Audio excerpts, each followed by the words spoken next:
Pernah kebayang nggak kalau di bawah laut Asia Tenggara kita ini sebetulnya ada dunia yang hilang? Hari ini kita bakal kupas tuntas kisah sebuah benua purba yang misterinya baru mulai kebuka gara-gara sebuah penemuan yang luar biasa. Nah, ini dia pertanyaan utamanya. Gimana ceritanya ribuan fosil hewan darat loh ya, kok bisa-bisanya ada di dasar laut? Aneh banget kan? Nah, ini misteri yang mau kita pecahin bareng-bareng. Oke, perjalanan kita buat ngungkap misteri ini nggak mulai dari jutaan tahun lalu kok. Justru mulainya dari zaman modern, dari sebuah penemuan yang sama sekali nggak disengaja di Selat Madura. Bayangin, lebih dari 6.300 fosil.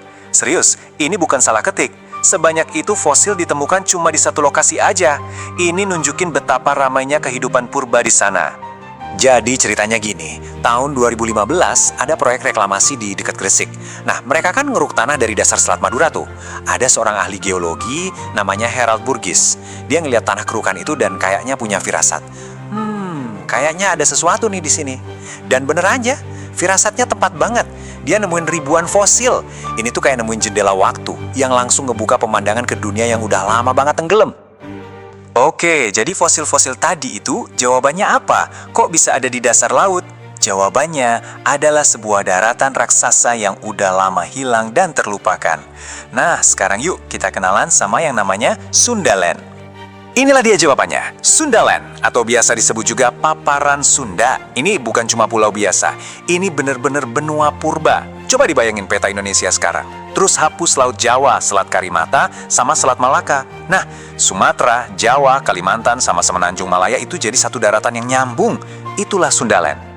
Dan soal ukuran, jangan main-main.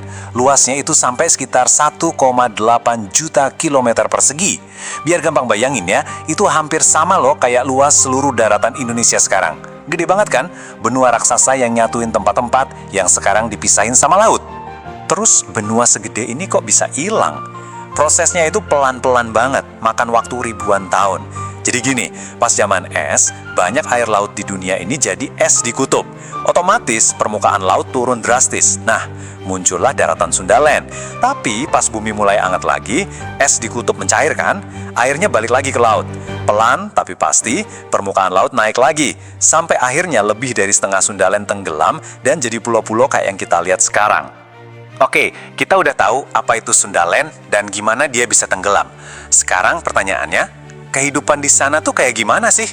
Nah, fosil-fosil yang ditemuin di Selat Madura itu ngasih kita petunjuk yang jelas banget. Ini nih yang menarik. Mungkin kita mikirnya Sundaland itu hutan hujan tropis yang lebat kayak sekarang kan?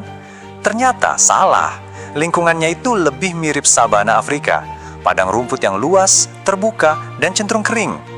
Dan yang jadi sumber kehidupannya itu sungai-sungai raksasa yang super panjang. Contohnya Bengawan Solo Purba yang dulu alirannya jauh lebih panjang dari sekarang. Dan di sabana ini isinya bukan cuma rumput, ada hewan-hewan raksasa. Fosil-fosil dari Madura itu jadi bukti adanya banteng purba, kerbau purba, bahkan ada beberapa jenis gajah purba kayak stegodon. Ini jelas banget nunjukin kalau Sundaland itu surganya para megafauna. Keunikan Sundaland ini makin kelihatan kalau kita bandingin sama tetangganya di timur, yaitu Paparan Sahul. Itu daratan yang nyatuin Australia sama Papua. Nah, di antara dua daratan raksasa ini, ada pemisah yang unik banget, namanya garis Wallace. Ini sebetulnya palung laut yang dalam banget. Jadi meskipun permukaan laut lagi surut-surutnya, palung ini tetap aja ada airnya. Akibatnya apa? Hewan-hewan di barat sama di timur jadi berkembang sendiri-sendiri selama jutaan tahun. Makanya, di barat hewannya khas Asia, harimau, gajah. Sementara di timur hewannya khas Australia, kanguru, kasuari. Bener-bener dua dunia yang beda dan perbatasannya itu pas di tengah-tengah Indonesia. Nah, Sundaland itu bukan cuma isinya hewan-hewan gede. Manusia juga udah ada di sana. Yuk kita lihat siapa aja mereka dan gimana nasib mereka pas rumah mereka pelan-pelan ditelan laut. Jauh sebelum kita, Homo sapiens, ada. Nenek moyang kita yang lebih dulu, yaitu Homo erectus, itu udah jalan-jalan di Sundaland. Mereka udah tinggal di sana lebih dari 1 juta tahun. Mereka menyebar di dataran-dataran rendah yang subur, yang ya sekarang ini jadi dasar Laut Jawa. Nah, disinilah kerennya. Tenggelamnya Sundaland itu ternyata punya dampak langsung ke keragaman manusia. Kita ambil contoh cerita orang Negrito. Dulu, mereka ini satu populasi besar yang hidupnya menyebar di sabana Sundaland. Terus, laut mulai naik, daratan yang mereka tinggali kepotong-potong jadi pulau. Akibatnya, mereka jadi terisolasi dalam kelompok-kelompok kecil.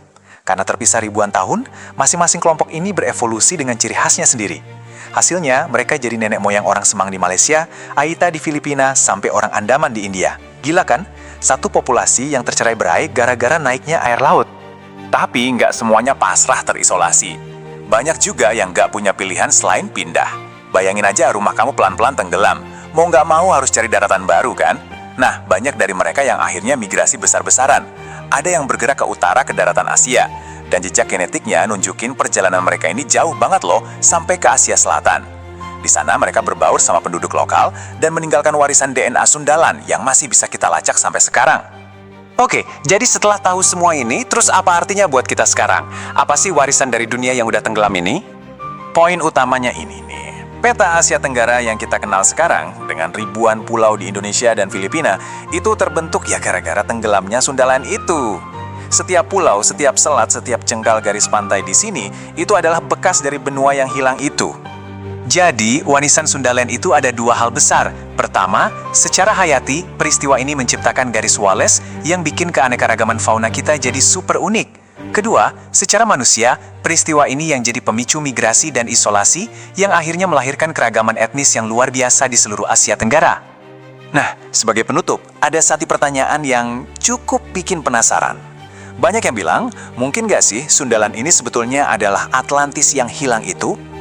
Cerita tentang peradaban yang tenggelam karena bencana alam, secara geologis, ceritanya nyambung banget kan? Tentu, sampai sekarang belum ada bukti ilmiah soal peradaban maju di sana. Tapi ini tetap jadi misteri yang seru buat dipikirin. Siapa tahu kan, di bawah lautan kita, mungkin masih banyak rahasia lain yang nunggu buat ditemukan.